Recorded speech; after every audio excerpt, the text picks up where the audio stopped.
we move on, I just wanted to highlight the nice thing about social gatherings is that it helps to get to know more about what you're doing as an organization besides that. So with Northern Door Pride, you have a scholarship for youth. And, you know, I mentioned that previously I was a clinician and I worked with youth. It's important that we are aware and know about these programs that are in our community so that we can make referrals and continue to weave together the resources that so many people are putting time and energy into. Right. Yeah, it makes sense. Mm-hmm. So I really appreciate all the work that you're doing, and I'm looking forward to our one-on-one interview and knowing more about what you guys do. Awesome. You too. Thank you. Of course. Next, we have Gente Art, and I got to meet Missy, at a Breakfast with Champions events at her gallery, and I really like the energy that's in there. It supports a wide range of different types of artists. Do you want to tell people more about what you do, the things you've done in the past, and where you want to go from here? Yeah. Hi. I am Larissa, also known as Missy. So I am a co-founder and creative director of La Gente, and my sister and I decided to join forces. She is a film director, filmmaker, and I'm a painter, muralist. I do small arts, and we just worked so hard on our relationship together and wanted to always create together. I wanted to get more into production and set design, and we never found a space that really just catered to both of us of different types of art. And so we really wanted to engage with emerging artists from all different walks of life, in different mediums, and people who were one day who were I want to be a potter, I want to try calligraphy, I want to do this. And we really wanted to make a space for people to be many different things. And so we've had upwards of 100 events. We opened our doors officially in March. I had been doing events prior to 2020 pandemic time, and I would go venue to venue and do community talks. That's kind of where this all started. And they were called Fierce Talks, and this was kind of prior to what people were really uncomfortable with, a lot of these hot topics, these really intensive topics. So we talked about, think about the time period when, saying privilege was kind of uncomfortable, or we would talk about gentrification, or we would talk about, I don't know if you've heard the term slacktivism, and we just kind of wrestled with that idea of people who maybe just shared activist memes or activist ideas and then didn't really do much more than that. But we just wrestled with where that term came from, and accessibility, and people getting involved in knowledge. So really created a space all over Milwaukee, from the east side to the north side to the south side, places that people maybe normally wouldn't go, to talk about these things. And then we try to make it not super intensive or super, what's the word, aggressive. They were really safe or really warm, and the community we created, I worked really hard on it, so I'm just really proud of it, of the community that was created. There were people that I didn't know and that just found it and loved it. And once the pandemic happened, they wanted to keep doing it, and I just didn't feel good about creating such an intimate and safe space virtually. It didn't really translate in a way that I understood to make it happen. I did end up getting an online facilitator certification, but I still just couldn't figure out a way to make them make sense. And then a few years happened, and we're allowed to be in venues, and my sister moved to Milwaukee, and we're both artists. I have a background in sustainable peace building. She has a background in media management, and we just really found a gap, at least with our relationships within Milwaukee and being part of the artist community, that a lot of people didn't feel there was dignity, or you just felt you were just throwing something at the wall trying to make it work, or you had to leave and then come back. It was really hard to make a name for yourself here and then really support Milwaukee. And a lot of artists just felt either let down or like you had to be part of a certain circle, or it was really cliquey, or it was siloed, or it was these things. And we were just like, hey, like we love to create, come hang out with us. Like we come from a very big mindset of there's not enough creative spaces. So even if someone opened up a space right next door to us, it wouldn't be the same, and we would love that. Like we are not a competitive space. We want to be solidarity. Like is anybody who wants to like create, we're like, yes, how do we support you, you know?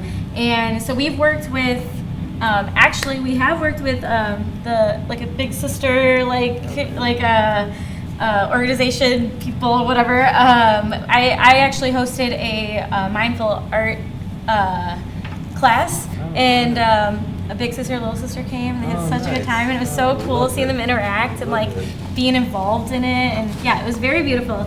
But we have also done Milwaukee Chamber Theater. We have worked with it's called AFJAR, but it's you guys got to come to the event, and it was phenomenal. It was amazing. Oh, okay. Yeah. Yeah. I do remember that. We were actually lucky enough. Our event was like a few days after his. Yes, you wanted to. So for our event, we just kept his artwork up, and it was like totally like it made a huge impact. Yeah, their art was amazing, unreal. And it was Rwandan art. We had a Rwandan artist there and able to like speak to everybody, and such one of my favorite events that we've hosted. Yeah, we've worked with Milwaukee Film, the Cine Las Fronteras. We've worked with Black Film. We've worked with 21st Street Co-op, and they work against like housing insecurity in Milwaukee, which is really near and dear to our heart. And then obviously Breakfast with Champions, which is absolutely in line with our mission, just supporting Milwaukee local artists, emerging artists. Like when we say like any walks of life, we mean like, are you like 9 years old deciding you want to be an artist? Are you like 18, you want to be an artist? Are you like 12 and you want to be an artist, and you just like have obstacles? My sister's a single mom. We like really want to support people who have obstacles and who don't normally get to express into the art industry or have a career in art, or have to wait. And we're like, nah, like you have an idea, we know you have an idea, we know you're talented, how do we support you? And we really work hard. We know we're still growing and figuring things out, messing things up and figuring it out again. But that's a part of art, right? Like to have free creativity is to be able to fail and then make something cool again, and then fail and be like, why did I make that?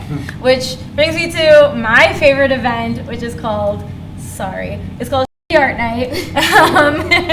So Art Night just kind of was created out of, you know, and like things kind of suck, and you're just like, whether you're an artist or not, and you just need a space to create with others and laugh.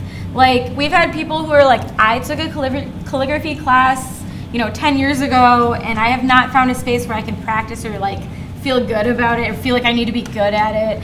And they just brought all their stuff and started doing it. Or people who are like, I've never made art in my life. Like I'm just here because I want to hang out with my friends. And or we've had people who are like, I'm really stuck. I'm an artist. That's my career, and I cannot make something good, and I just need to create something without caring.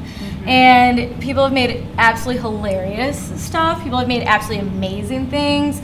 It's just been so cool, and nobody cares about the end product. It's all about like being together. We have like kind of like a table, like, okay, not this brand, but we have a bunch of, yeah, it's beautiful. A lot of tables where people can work together, and they don't always know each other, and they'll make collages, and we set up all of our supplies so you don't have to come in with anything. And we have like glue sticks, we have paintbrushes, we have acrylics, we have things that are really expensive, we have things that are not really expensive, like fabric, anything you want to try. We have like a birdhouse you can make. I want to go. Rocks you can do. Yeah.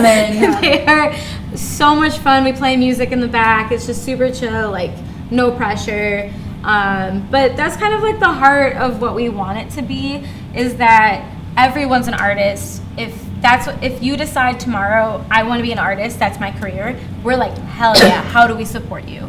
I don't care if it's good, bad, ugly. If that's what you want to do, how do we make that happen for you? Because art is subjective, right? So, and it's been a lot of times a very intimidating game, and we just don't think it needs to be. Both art lovers and creators. So people who walk into a space should feel like I don't need to know everything about art history, you know? I feel like that with your Fierce Talks too. Like it shouldn't be so intimidating Exactly. to have a conversation about what's going on. You know, there were topics you mentioned. You're like, I don't know if you guys know what that is. I'm like, never heard of that before.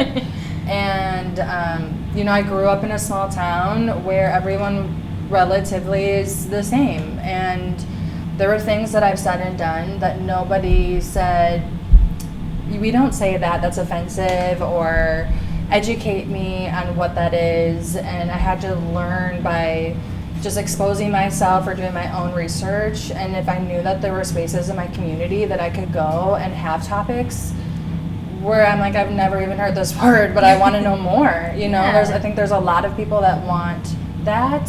And for someone to even say, like, it's okay that you don't know, and it's okay that maybe you said that, but now you've learned, and create a space to grow rather than judge is really, really needed. Missy, where are you? We are located on the east side of Milwaukee, so we're on like Bradford and Murray, not too far from UWM. So yeah, and I really appreciate you saying that because we really worked hard for that. I created these, essentially they became like zines or like booklets, and they would be like terminology or, you know, different ideas that would surround the topic at hand. So we talked about digital footprint. And again, that's kind of like more of a hot, like an understood topic now, but at the time, like we were talking about like, is it possible for a TikTok star to become the president? You know, like we were like, oh my God, I don't know, you know, and like, so, and there was these booklets of like research, because I love research, and that sustainable peace building, like, and my undergrad is ethnic studies, so I'm like really deep into like scholarly articles and like all these different things. And so I'd give you like book ideas, and if you're not into reading books, I give you like, you know, like just online articles or magazine articles or different like resources that make sense to you, whether it's YouTube videos or, you know, people that can speak to you, podcasts. And we just get to talk about it from a place that's safe. And to provide that education. Yeah. And just like everyone here, the fact that you wake up and you say, I can do anything with my time. I'm going to make these booklets that educate our community and host these really difficult conversations where you never really know what's going to happen when you open that door. Like, you are the silver lining. For real. So sweet. You're here. Yay. I'll second that. Yeah. Look for the silver lining whenever a cloud appears in the blue. Remember somewhere. So I was inspired by the song Look for Silver Linings, Look for the Silver Linings, and the version by Etta Jones, it's jazz. And so when I knew I wanted music at this event, I contacted Milwaukee Jazz Institute, and I was on their website, and I'm like, they align with our mission. They're doing things that bring the community together. Would you like to share what those are? Sure, absolutely. But first I want to say everything Owen said about Door County is very true, all the good stuff. And for sure, I will be volunteering, and I look forward, I spend a lot of time there. So, Love that. Yeah, we discovered that just before we sat down. So yeah, I'm already, dots have been connected. So the Milwaukee Jazz Institute was co-founded by myself and my husband, Mark Davis. They were the musicians tonight. And for sure, we align with the sense of community. The reason we kind of even came to be, it was very quickly, I would almost say overnight, but my husband, Mark, has been teaching and performing jazz in Milwaukee for 40 years or more. He's never had a job outside of being a musician. Graduated from college, and that was the end of the story. But the reason we really came to exist outside of jazz education, so what we do, and it's on our website, but we have 8 ensembles that range from middle school to adult big bands. We have a jazz educational festival 2 days in the spring. We teach jazz camp in the summer. So really the purpose of all of that is to generate and nurture and mentor the next generation of jazz musicians. And what we know from Mark and our faculty's experience, if, the minute you drop the baton, it goes, we will never find ourselves in a position of having to pivot, or, we'll always need to exist. That's just the way it is. But part of the education aside, part of our mission in generating the next generation is also the bigger picture of Milwaukee and where Milwaukee is in the landscape of jazz, whether it be nationally or locally, and just making sure that there's always a scene there. We want Milwaukee to be a place that jazz musicians move to because they know that it's viable for them to live here and be a musician, versus moving to Chicago and then having to just commute every week to come back to play in Milwaukee. So as far as, and so we're working really hard on those missions, and our website kind of explains it all. I'm the managing director for the organization, did all the 501c13 paperwork. I run behind the scenes. That was what I was already doing for other organizations before MJI existed. And of course, like I said, that's already what my husband was doing. So part of trying to instill this sense of community, because that is really what it's about, whether it's the listener or the youth or people who are interested or returning to Milwaukee that used to play here, the list goes on and on, but we created what we call the Jazz Circle. So any events that we have that are free and community oriented, we kind of put them under that moniker. One of the most popular and successful events we have is the Jazz Jam, which is once a month. And we teach all of our ensembles. I work from home, our offices are my home, but we teach all of our ensembles at the Jazz Gallery Center for the Arts on Center Street. If you're not familiar, cool place to check out. So that in itself is a great partnership. The Jazz Gallery used to be a very famous jazz club back in the day. Art Blakey and the Messengers, Duke Ellington, I mean, just a long list of very famous jazz musicians who played there when it was a club. So we're mutually happy that we're able to really bring jazz back into the building. I should preface too, when we became an organization was 2020. It was actually crazy. We filed for 501c3 status. I thought it was going to be 6 months.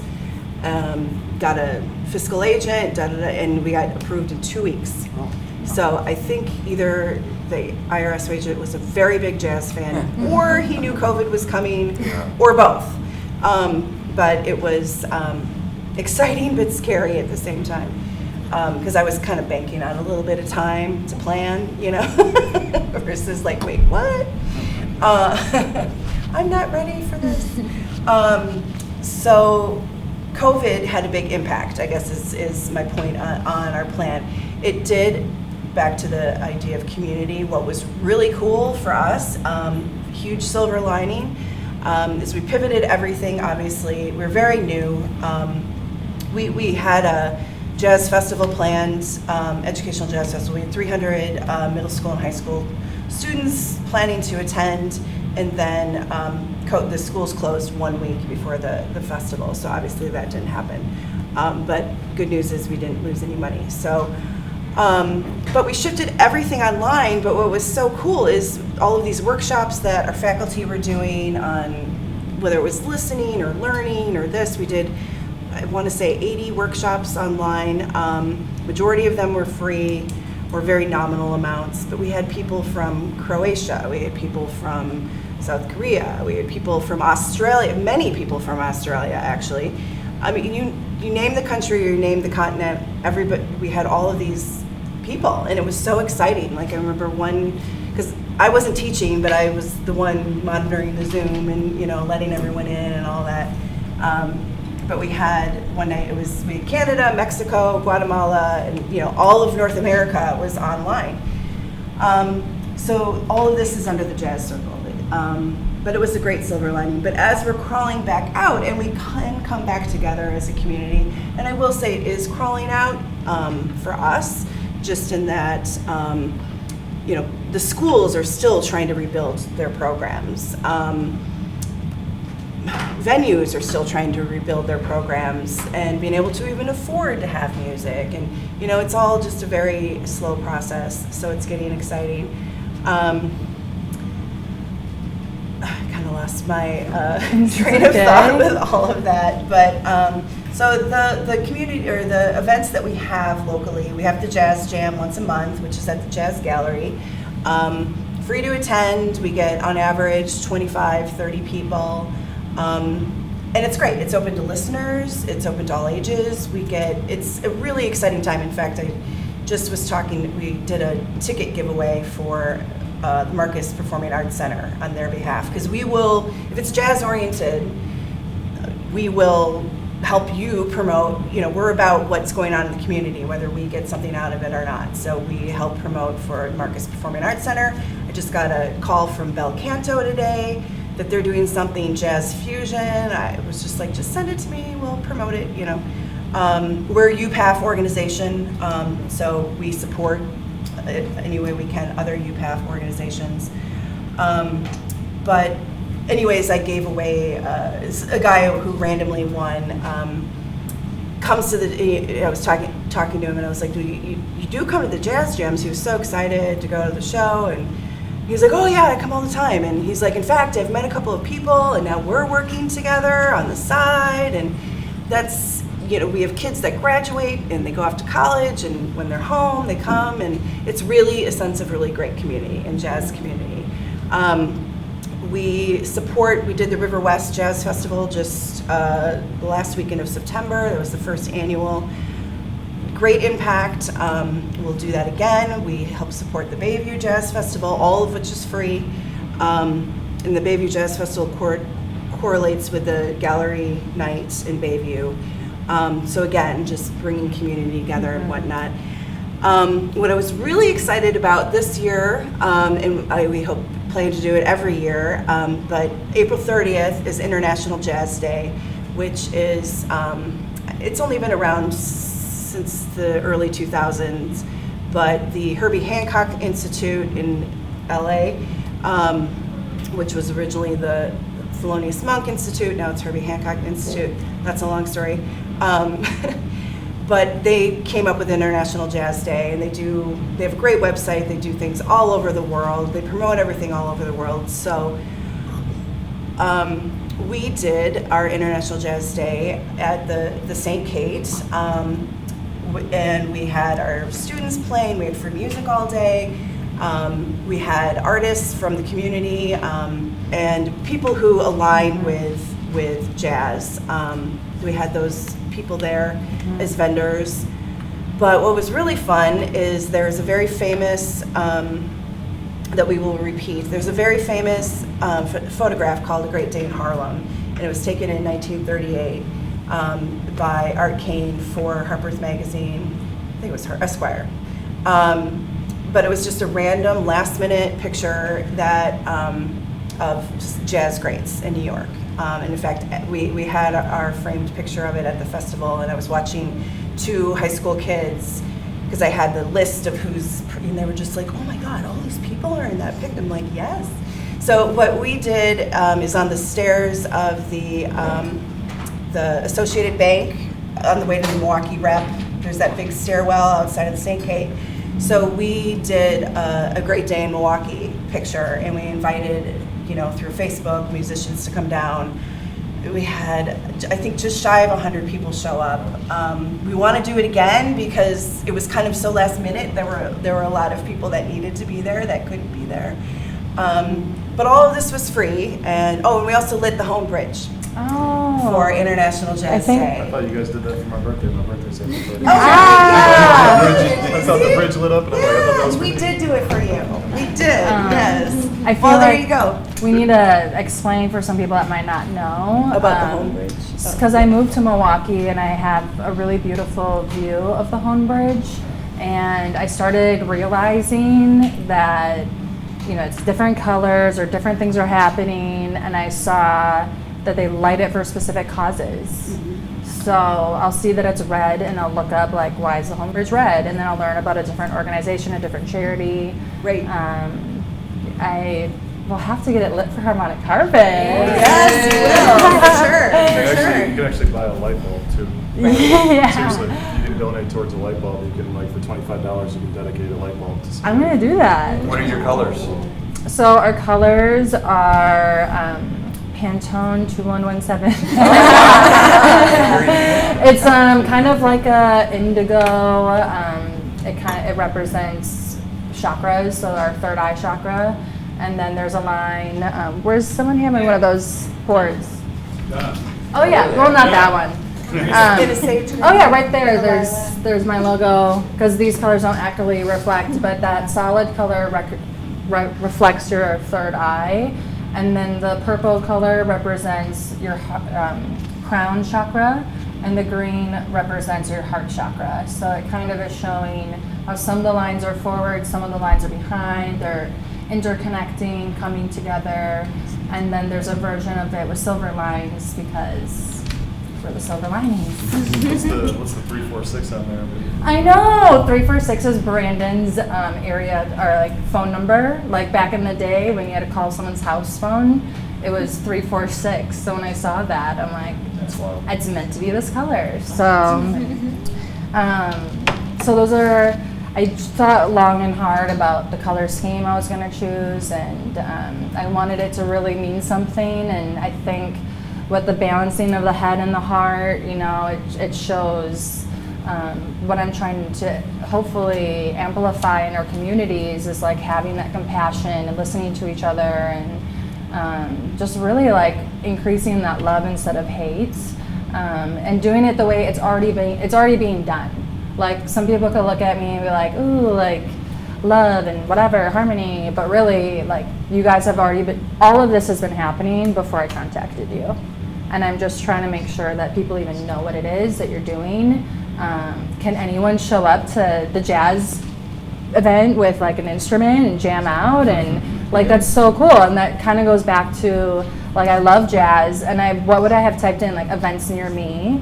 My brain wouldn't have thought like a jazz event near me, So if I could have had a platform that I could just see everything that's going on, I'm more likely to attend, maybe more likely to volunteer. So look for the silver lining and Hi, Missy. Hey. Thanks for having me at your space. It's a really cool place. Thank you. I liked the points you made in our collaborative conversation. You did a great job explaining who you are, what you do. There were a couple points that stuck out to me. And one of them is that you work with your sister. Yeah. What is that like? Actually super amazing. So I know a lot of people will say like, don't ever go into business with like your friends or, your siblings. And I just think it's like any other, big contract or big business deal. You have to really be honest with each other and communicate and not hold back if something you don't like agree with, but come from a really compassionate place. That doesn't mean we've always been in flow. We haven't always just been seeing eye to eye, but we always come back and we're like, okay, I'm here to hear you. We've worked really hard on our relationship. We've been siblings for a long time. She's 3.5 years younger than me, and we really didn't start getting close until I was 18, and I made it really like a big deal to be like, all right, we're gonna heal whatever, you know, as you're, oh my God, whatever you're growing up and you're just trying to figure it all out and you take things out on each other. And we were like, okay, now let's be intentional about this friendship. And then we were both artists, and it just kind of like, we'd been supporting each other and being there for each other for so long. And we're like, I think we could do this. And it's just been amazing ever since, so. That is so inspiring. I have siblings, and to think about owning a business with them is a dream. Honestly, I would love to. And the reality of it, though, I'm like, ooh. So the fact that you can do it, I think it's beautiful. Lucky. It makes me want to support this space even more, knowing that it's two sisters. Thank you. So I wanted to touch more on your Fierce Talks, because that is a really important aspect I think we need in our communities. It was a big inspiration of how I came up with Harmonic Harvest. So when I met you and you were telling me about what you've done, I knew I wanted to highlight this in season 1 and just get it out there right away, that there's all these different ways that we're coming together, and inclusive, charitable, like social gatherings. But to say, meet me at this place and let's have a difficult conversation where you can learn something, to me, that is eliminating tension in the community. I love how you put that, because it was ambitious task to just be like, hey, we don't have to know each other. We haven't established trust in any way. The only thing we really have in common is that we're all from the same city.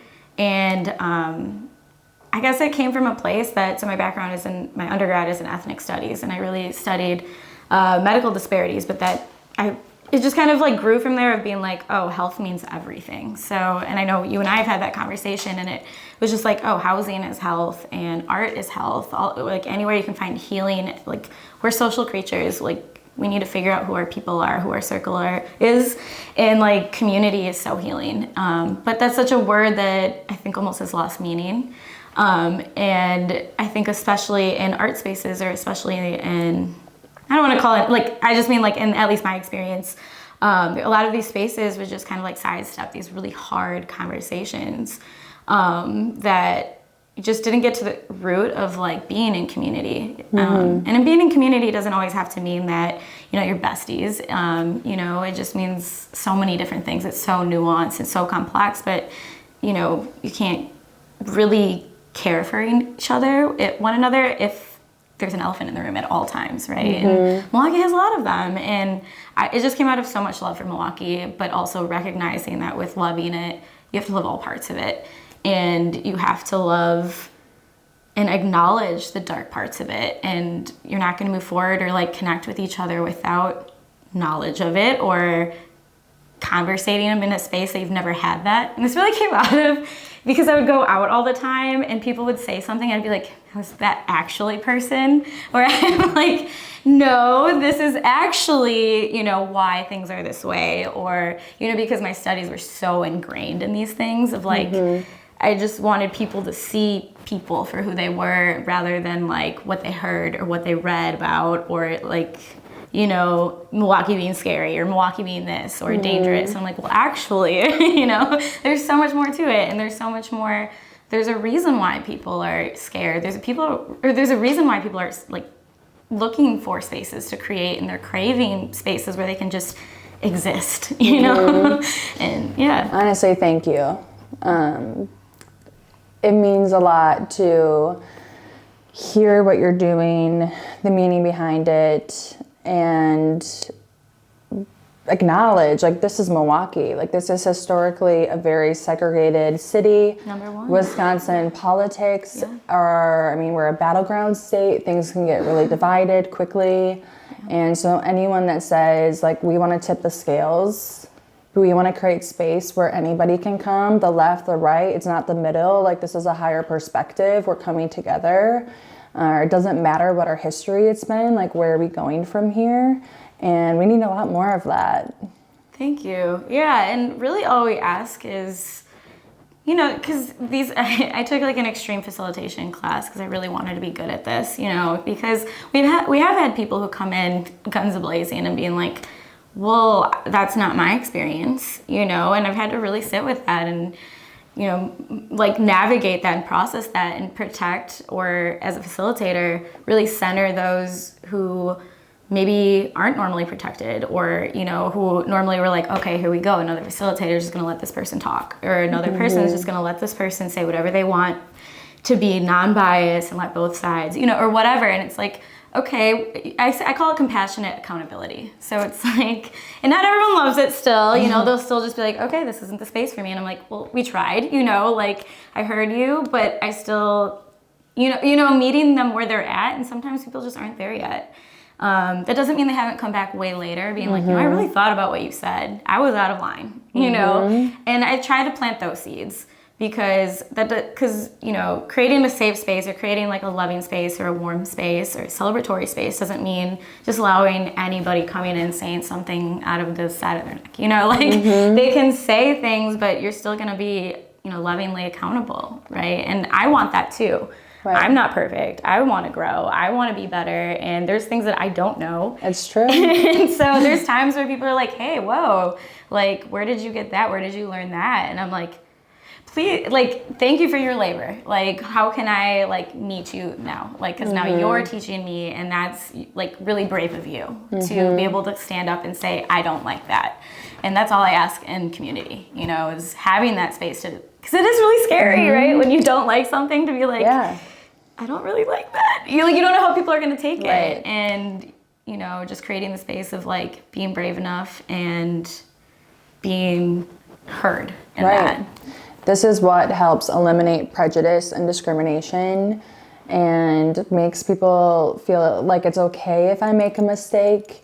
You had mentioned in our collaborative conversation some of the topics you had with Fierce Talks, and I'm like, I don't even know what some of those words are. So if I were to come having people look at me just saying like, we're happy you're here, and maybe I would say something ignorant, and then somebody would teach me, and then I would move past it. I would learn, I would grow, and hopefully a year from now someone's still not bringing it up that I even said that, you know? And I love that you mentioned that, because I think a lot of people throw around the like, oh, you can't say anything anymore. And I think it's just about intention, like intentionality, being like intentional of like, okay, like if you're at lunch with your coworkers, it's not the time to be like, hey, what was it like growing up in poverty? Like you have to find these intentional spaces where they're meant to be there, where people are not coming up, like, I'm just trying to eat my sandwich. Like, it's like you walk into a space knowing what you're getting into. There's consent, there's protection, there's like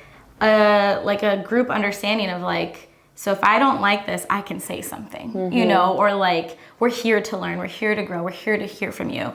And so being intentional and knowing like sometimes, like there's this, we've got to find your circle of people of like, who can I ask these stupid questions to? That's, I mean, they're not stupid, but like, you know what I mean? Where's my safe place? If you're like, hey, like this is just between us two, but I don't know what, like privilege is. And that's you're not gonna offend that person, right? You're not hurting that person. And now you've already been in community. You're already in this like consensual, loving space. And they're like, hey, I'm really glad, I've been wanting to talk to you about that anyway. You're not going up to like Joe down the street and it's just like, hey, tell me about your experience. And they're just like, whoa. So it's about just being like consent and intentional and like being really, just like, I don't know, kind and compassionate with why you're doing what you're doing or why you're asking those questions. You're not just trying to look good, because none of it's on camera, none of it's Zoom, anything like that. Like it is literally like you're together and you're growing together. When people see the harmonic harvest symbol, I want them to know that that's what it represents. It's non-judgmental. We're going to respect each other. I'm going to hear you. Maybe we walk away and I'm like, you're not my person. Right. That's okay. Not everyone needs to be. That's the biggest thing I learned. I like that you mentioned consent. You never know what's going to trigger somebody. Yeah. You have no idea what anyone has been through in their lifetime, especially by the way that they look. Really quickly, this makes me think about, there's a guy who drives around in a van and he turned it into like a holding cell in a prison. And so when they're in there for 23 hours in a day, you could go in for an hour and just see what that experience was like. He pumps in the smells or the sounds, and you can really feel what it's like to be isolated. And just 1 hour is going to make you feel something. And to walk down the street and pass someone, they could have spent years in that. And you're judging them because of what they're wearing. It's like, we should just be happy that they're in society and being like, you know, a productive member and contributing. And 9 times out of 10, they're trying. Like, they're freaking trying. That just speaks to me so much. Of like, I think someone told me once, like, I love that whenever I'm around you, I can just wear sweatpants, it doesn't matter, and like, blah, blah, blah. And I'm like, I know it comes off that way, but I have severe chronic depression. Like, this isn't like me getting out of the house and like, I want to be fashionable, or, you know, at this time period. Thank you. But like, I see you. I try now. No. But like, you know, sometimes you don't know what people are rolling out of bed for, and like, and not that this is the best transition, but like my sister and I wanted to go back to her. Another thing that really inspired this is like, we want to support people who come from any obstacles, who cannot get into the arts, because getting into the arts is so freaking hard, even when you have money. But like, she's a single mom. She is a film director. She's a filmmaker, and like, just all the hoops she's had to jump through, and like, and she has so much support, but like, not everyone has that. So we wanted to like, I mean, we're not perfect. There's gaps, of course, but we just wanted to like continue with the momentum of what other people are already doing, you know? Right. Well, I'm proud of you both. Oh, thank you. I think what you're doing is monumental. If we look back how many years from now in a harmonious Milwaukee, harmonious state, and we see the impact that you made, I already feel that. So here is a check for $5,000 to go towards your continuing efforts to bring people together, reduce community tension. It's what's needed. Can I hug you? Yeah. Thank you so much. Thank you. Thank you. Yes, please hug me. Thank you. Yeah, thank you. Excited to see where we go from here.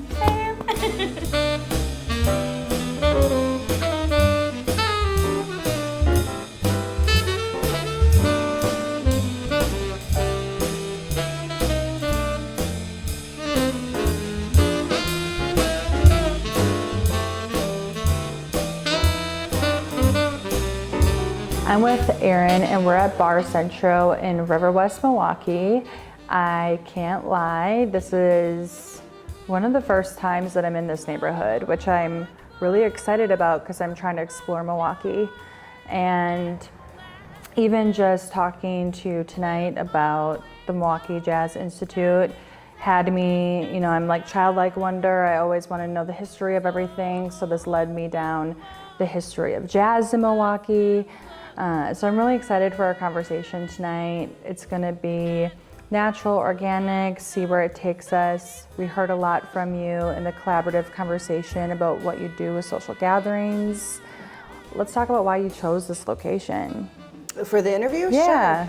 Sure. So Bar Centro is one of the places that the Milwaukee Jazz Institute performs once a month.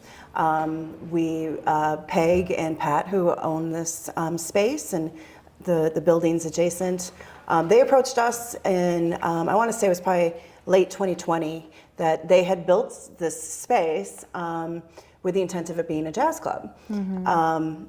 And so they contacted us, and we sat down, had dinner, and talked about how we could work together to bring jazz here. So at that time, the Milwaukee Jazz Institute really kind of stepped up, and we put together the events. You know, they had a couple a week, you know, and that kind of thing. And then over time, it's, you know, now they have music here several nights a week. And we are here just once a month on the third Saturday of the month. Sometimes a little different depending upon. But we love the space. It's a very intimate space. It's accessible as far as being in River West and, you know, kind of being versus, you know, downtown where parking's difficult, that kind of thing. But so yeah, when we were talking about it, I just thought it's such a beautiful space, and I wanted to bring people's attention to them, because they too are very community oriented. They live in the neighborhood. Pat built and does everything himself by hand. So they too are a very organic organization and are invested in the community. Right. You know, it's not about them, it's about the community. And this is why I'm calling people silver linings, because we're here to talk about Milwaukee Jazz Institute, and you're uplifting other businesses, people in the community, and I just feel it's just nice to hear. I mean, I have goosebumps, like, you know what I mean? Like, Well, I've got an even better story, which was kind of under a different question, but that I was going to talk about. But similar to Bar Centro, I want to say in September, I got a call from Ronnie Love, who opened up Edith Cocktail Lounge down on Wells Street in the Theater District. And I learned a lot about her and, you know, her organic story. It's very interesting, and about how this cocktail lounge came to be.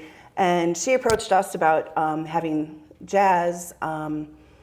She wanted to have it all on the weekends. And so we talked with her. We went down to Edith and talked with her and, you know, said, don't overdo yourself. Let's just do Fridays. Let's see how it goes. You're not committed, you know, but we want to help. So it works out really well that, you know, we book the musicians. She doesn't have to deal with all of that. But I contacted her just this week by email to say, you know, if we want to continue, we got to get musicians booked for November. It comes quick, you know. And she emailed me and said, you know, can I give you a call? And I was like, sure. And she called me and she was like in tears. She's like, I just have to tell you, I think you saved my small business. She had people outside the door. Speaking of goosebumps, she had people outside the door before they even opened the doors. It was packed. It's at capacity when we have the music there. She said she was so excited she had to go back and open up boxes of glasses that she opened in April that she hadn't had to open. She didn't need them. They were running out of glasses. So we're really excited about that for her. And she's in the Theater District. So it's, you know, a good audience for all the arts that are going on. This. Yeah, so it's a really great story. And now we're going to, so we agreed we'll book through January at this, you know, just take it one day at a time. You never know, you know. It's beautiful, and that's why I say weaving silver linings, Yeah. because the more we work together, the more we can accomplish, support each other. Exactly. And like, I don't mean to sound, you know, but the musicians playing at Edith, they would have a gig even if Edith didn't exist. So Right. yes, for us to be able to boost her and be a part of her being successful means a lot, especially being a small business owner, a woman of color. Just, it's really exciting. So those are partnerships like this one that we really do seek out. Yeah, and they usually find us. But That's amazing. It's amazing how cool it works. Yeah. Right. So, you know, and that makes me think about how I found you. And I'm going to go right into that. But, Sure. But just acknowledge that I am really impressed by the Milwaukee Theater District. yeah. No, it's very exciting. I'm glad they put that together. We're a member of Visit Milwaukee, which is the organization that kind of orchestrated all of that.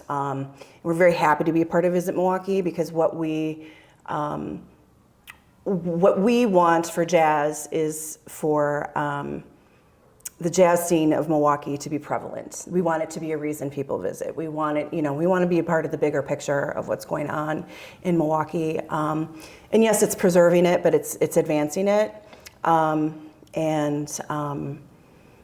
So the Theater District is a good start for everybody. You know, we're glad to be a part of it in that way. You know, we, We partner. Well, I was going to say. I mean, other people. Other ways we kind of work with other organizations. The Marcus Performing Arts Center. They're a UPAF organization, and we are a UPAF, United Performing Arts Foundation member. So when they have jazz programs, they contact us, and we come up. You know, sometimes we have open mic sessions that our subscribers can attend, or ticket giveaways. But we do what we can to promote jazz, even if it's not what we're presenting. You know, so if there's other organizations out there that we're happy to give them the lift too, as much as we can. Yeah. I mean, you just listed a bunch of organizations and programs that I haven't looked into or heard of yet. So this is exactly why we decided to film what we're doing, because I've learned so much along the way, and I just want to keep showing people that the more that we look, the more that we'll find things. Yeah. The more that we talk to each other, we hear how deep some of the roots are really, interconnected. Yeah. So I knew, and I think I talked about this in the collaborative conversation, but one day I knew that I needed to create this docu-series showing people what harmonic harvest is, because it's kind of complex in the way that I'm trying to say there's not just like one definition of what a social gathering is, because it's such a wide variety of how we can come together.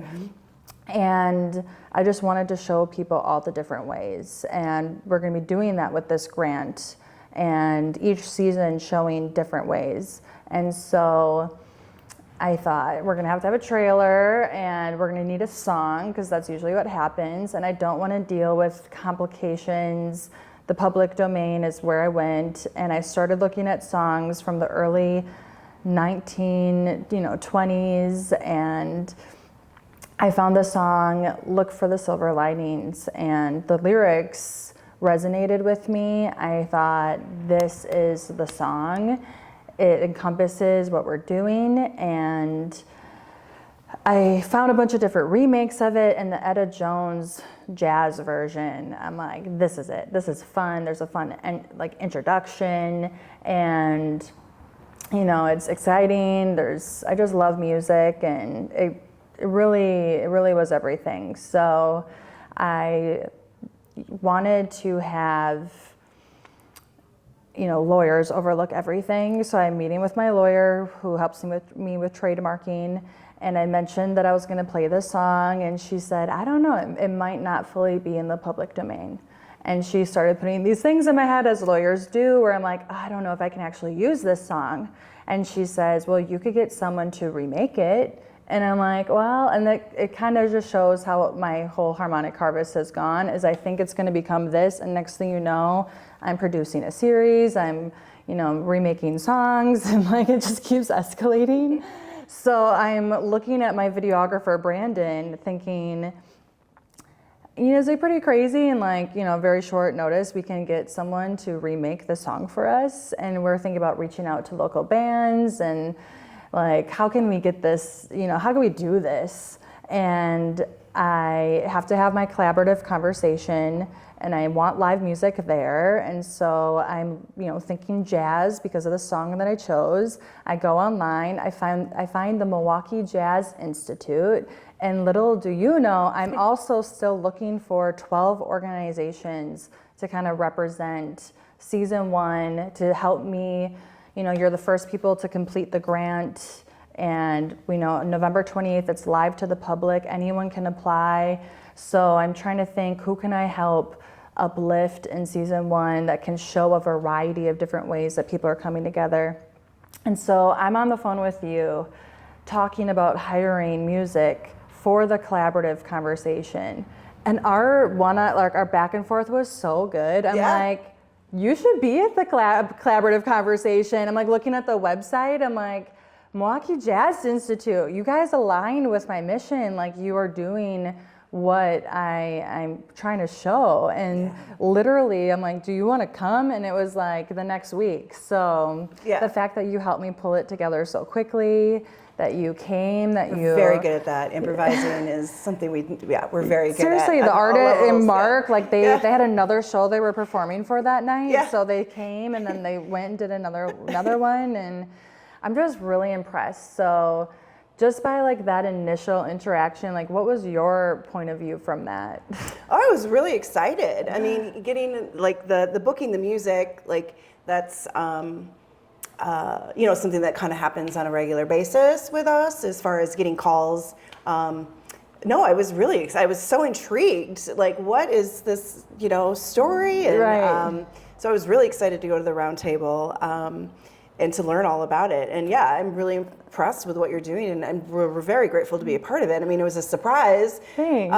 But again, we like to collaborate and be a part of the bigger picture. Right. You know, we've talked a little bit about how, and you know, people are working on things kind of in their own bubble, and you're unaware. So I feel like this will open up for a lot of people the awareness of things that are going on out there. Thank you. So, yeah. So I'm talking to Mark at the collaborative conversation. I'm introducing myself to the musicians, and Mark is her husband who helped start Milwaukee Jazz Institute with her, and I'm telling him about harmonic harvest, and I kind of I really leaned into the silver linings and said, you know, I'm just kind of giving him my spiel, and he goes, do you want us to play that song? Yeah.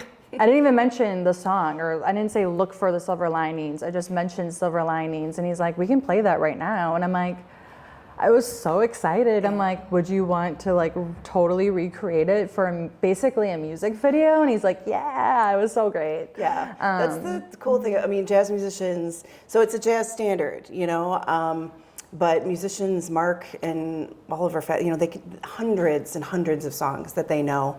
They're very talented, and you know, they educate and they perform for that reason. That, you know, that's their craft, and that's what they've been doing all this time. Is doing that. It is funny though, you know, with jazz standards, of like you were saying, you found other people recreating a funny story. Because it's amazing how many pop songs are out there, or you know, currently recorded songs are out there, but they're actually jazz standards. It was several years ago, but Mark was playing, I think it's "Falling in Love." I can't remember, but I said to him, I knocked on them. I was like, "Why are you playing Bjork?" Because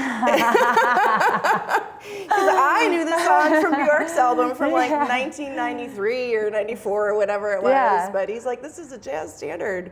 I was like, my "Oh, gosh. I had no idea," you know. So it's funny when you kind of open the lid on jazz and you really realize, you know, like classical music, it really has all music somehow leads back to jazz a little bit. Eventually. I love that history, and you know, we can't give our viewers a total history about jazz or jazz in Milwaukee, but I do want to give a little nod to it.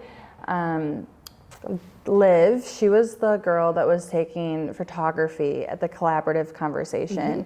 She is, that's a passion of hers, and she just got a camera. I could see her excited about it. I saw her taking photos at this other thing that we were at, Breakfast with Champions, and when I knew I wanted a photographer for the event, I thought, I'm gonna ask Liv, because I know she's so excited about that right now. I like her eye and her vision. And so we got dinner to talk about her taking photos, and she had mentioned, because she does art, contemporary artist, she just received a grant to do a mural for Bronzeville.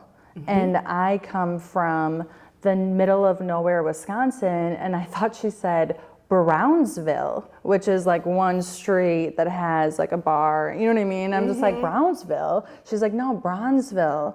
And I'm like, I've never heard of that before. And to then be aware of it and to educate myself about this community that was thriving, you know, the Black community, and how all these musicians were coming up from Chicago to play here, and it was pretty thriving. I mean, just in general, we could talk about the history of Milwaukee and like how so many people came here for all these different reasons. But then I read, you know, like in the 1940s, there were white and Black musicians playing together, and I love the idea of, you know, the spirit in the music and the culture and how it brought people together, and it still is to this day. Sure. And you know, through everything you're doing, the jam band nights, I love that. The jam session. Yes. It's a lot of fun. So as far as the history of jazz in Milwaukee, it is robust. There's a great book that was written, Joey Gravala wrote it, History of Jazz in Milwaukee, which at the time when he was writing it, he actually collaborated with Mark, my husband, who provided a lot of the photos and a lot of who to talk to, and because Mark really has been on the scene since he was in high school, quite frankly. Wow. We have a lot of, I'll just say some of the most nationally known people, if you're a jazz person, Woody Herman, he was born in the early 1900s. He was a clarinet player and a big band director who's very famous. Lots of awards are written or named with the Woody Herman's name. So he's from Milwaukee, and then Al Jarreau, who was a very famous singer, and he just passed in 2017, but he's from Milwaukee and has always come back. And there's great history. I just read a really great radio interview recap from him years ago. But and then, then there's some local legends that are still with us. Manty Ellis, he's kind of considered the godfather of jazz in Milwaukee. He just turned 90 years old. Wow. In January. We had a big party for him at Sam's Place, and it was really fun. All these people came out. And again, it was so cool because it's like we had this idea. We wanted to do this for Manty.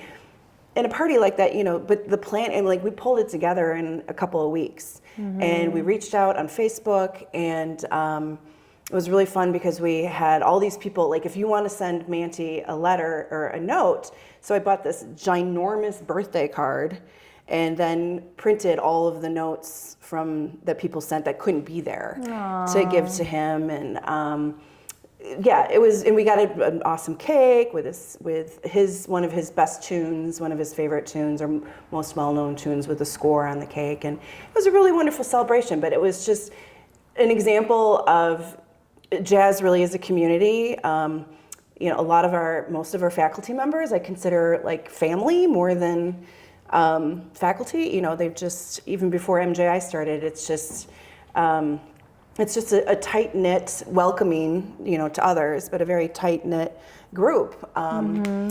So it was really fun to see everybody come together for Manty in that regard. Yeah. That's and incredible. Then another great, who's really well known, is Berkeley Fudge, who played tenor saxophone. And he's still with us, but I want to say maybe 2010, he had a debilitating stroke. But Mark loved playing with him. And he still comes around every once in a while, but he's very well known. Everybody talks about Berkeley. Back in the 40s and 50s, Milwaukee was happening. There was the Jazz Oasis, there was the Jazz Gallery, which is still with us. It's now an arts community center, where I think that's where we teach our youth our ensembles. And you hear all the stories. I mean, we did a really cool interview here at Bar Centro. We called it 3 Generations of Jazz. So we had Leonard Simpson, who's in his 20s, who was Mark's student, and Leonard went on to go to the Herbie Hancock Institute in LA after he graduated from Milwaukee schools. I forget what high school he went to, but and now he lives in Chicago. But it was Leonard, and then Brian Lynch, who's a 2-time Grammy Award winner from Milwaukee, another person I should put on the local legends list, and Duma, who is from Peru, I believe. But they were all here telling stories. We got it all video recorded, and even Duma was telling stories about when he was a teenager. And he played in Bronzeville, That's so cool. and got to sit in, and you hear all these and all these greats were there, and I got to sit in, and so everybody's story kind of starts there, again, back to community and family. It takes the older generation to bring in the new generation and to give them the opportunity and to really mentor them. So we have a lot of really cool stories of that's happened through, outside of MJI, but just I love Milwaukee that you did history. that. Yeah. Seriously, it's really nice to see how things change over time, how we can learn from each other. I like the stories. Yeah. No, it's so they're great. Special, and if you don't hear about them, right? No, they we have gotta to be capture preserved. them. Yeah. We actually, it was during Black History Month.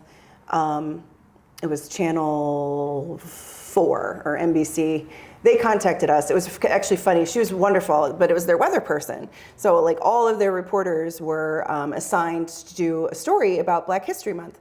So similar to you, she found us and gave me a call, and she's like, and then similar to you, I was like, well, yeah, we can do that, and then so much more, so we arranged for a interview with Reuben Harpool is his name, and he's in his 90s, and again, one of the cats from back in the day.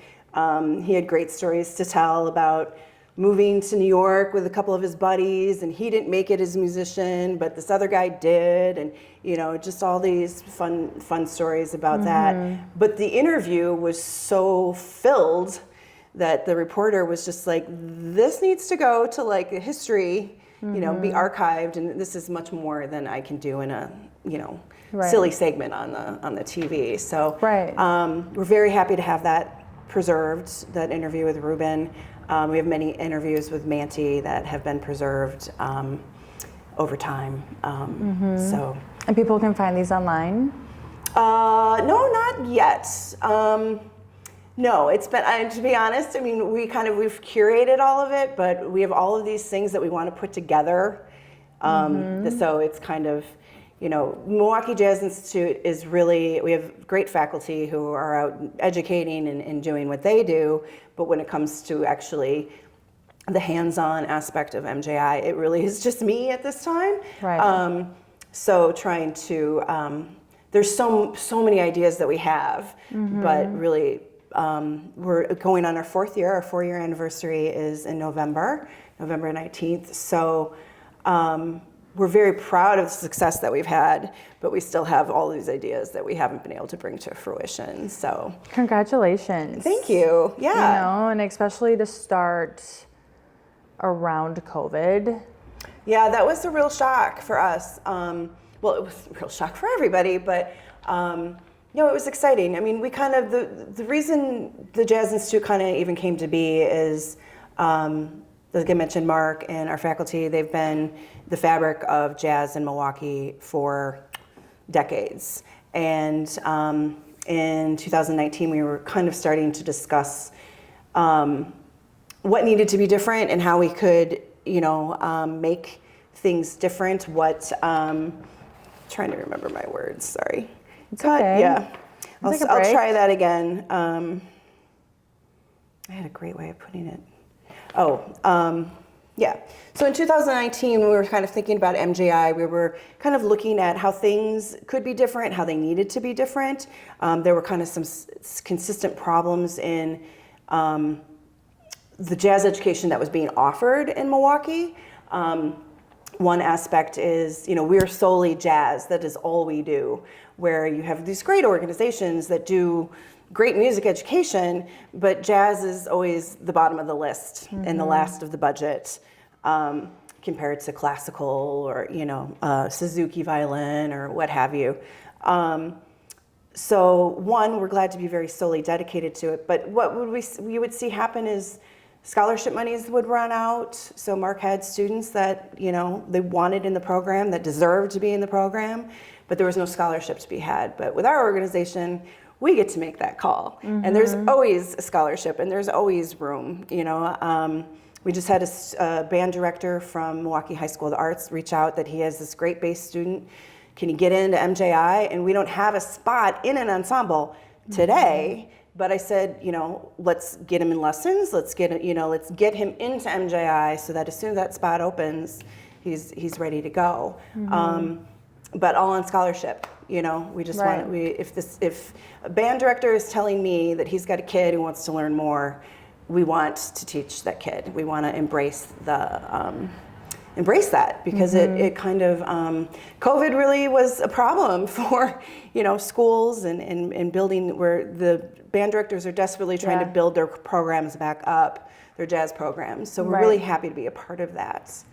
I'm a huge advocate for music and having it be healing in so many different ways. It creates so many sparks in different ways. There's such a connection with frequencies that just nothing else can really compare to.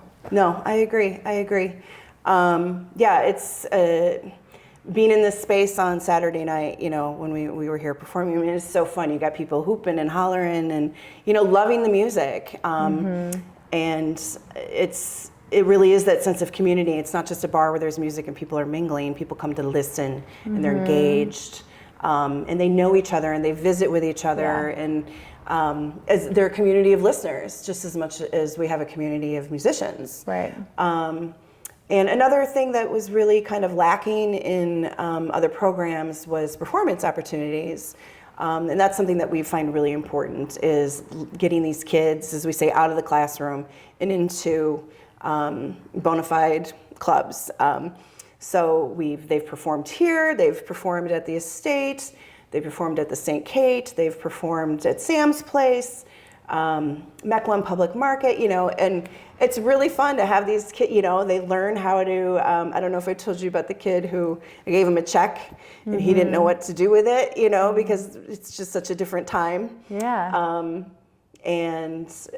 But to see them learn how to gig, get there on their own, and negotiate, and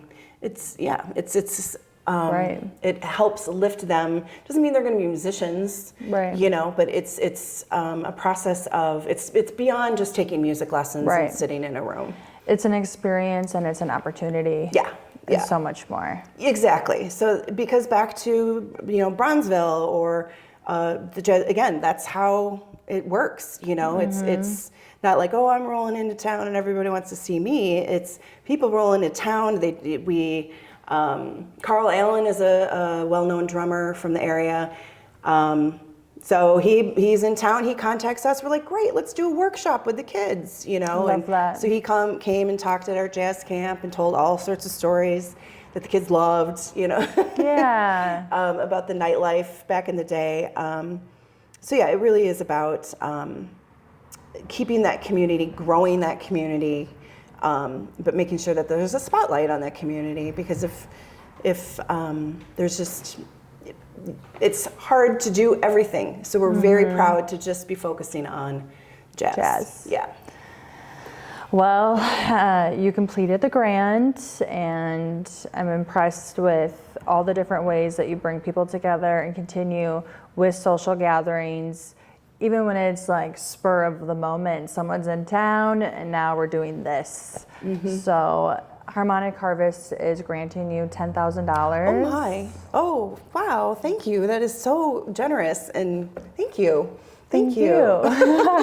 It will go to very good use. We're actually, November 1st, we're launching a campaign to raise $100,000 this year. So that is the perfect, the perfect kickoff for me, because it's a big lift. I know we can make it, but you just really helped that very much. Thank you. I believe in what you're doing, and I grew up in a town called Brandon. There's 800 people, and my mom owned a bar called Rock and Rob's, and it was very music filled, where there were, you know, open mic nights, and she actually owns a building. It's a historic building where on the bottom she would rent it out to bands to practice. So if I was upstairs at her place, like sometimes literally the floor was like rattling because of the bands playing downstairs, and it was always a mixture of bands where maybe it's like the same drummer, different, you know, guitar players, maybe a different singer, and I just really grew up around that. I played the drums. Oh, nice. Now I'm gonna learn how to play the piano. So Start with the classical, then move into the jazz. okay. So I can't express how much, you know, I think especially working with youth at this time, Yeah. it's so important. So thank you, and we're gonna follow up with you and see how, you know, your gatherings have grown from filming all of this. And I'm excited to see. I really am. I'm really excited to see, because this will also help us get out. You know, again, we want people outside of Milwaukee to know about the Milwaukee Jazz Institute. So this will help get the word out. Especially like where I grew up, like if I was really passionate about jazz and I wanted to connect with more people about it, I would drive for that. Yeah. You know, 100%. Yeah. So similar to your mom in the basement where she got band, but our basement at home is filled with instruments, and when I moved in with Mark from Madison, so my old apartment is basically in the basement. You know, it's all set up that way. But we host jazz musicians all the time that are in town, so whether fun. their car broke down or, you know, they don't want to drive back to Chicago or whatever. So we keep spreading the word to let them know, like, there's a place, you know. It's so fun. Yeah. I love it. Yeah, I do too. They get a kick out of it because the instruments are a lot, you know, like the Rhodes amps are the end tables. And, Yeah. you know, just like I love it. it's very jazz, yeah. Yeah. Really cool. Well, thank you for meeting me with it Yeah. today. Thanks for having us, and thank you Yeah. again. It's very generous. We're really touched and blessed to be a part of what you're working on, and we really appreciate that you found us. Me too. I mean, it's funny because I'm like, I know I want to grant away this money, or who are the organizations that really align, and you know, for me, you guys are a blessing in disguise, because I thought it would be one thing, and it turned into not just music for my event, it turned into a partnership with Harmonic Harvest and the grant, and then also like recreating music for the season. We're really excited about that, yeah. It makes what I'm doing so much more special and personal, and gives it a lot more character and personality, and it's a lot better than just replaying another song. Sure. So. No, we're really excited to be a part of that, and it'll be a lot of fun. I know Yeah. that you'll enjoy it, and so will the musicians. Yeah. Okay, well, thank you. Yeah. Thank you so much.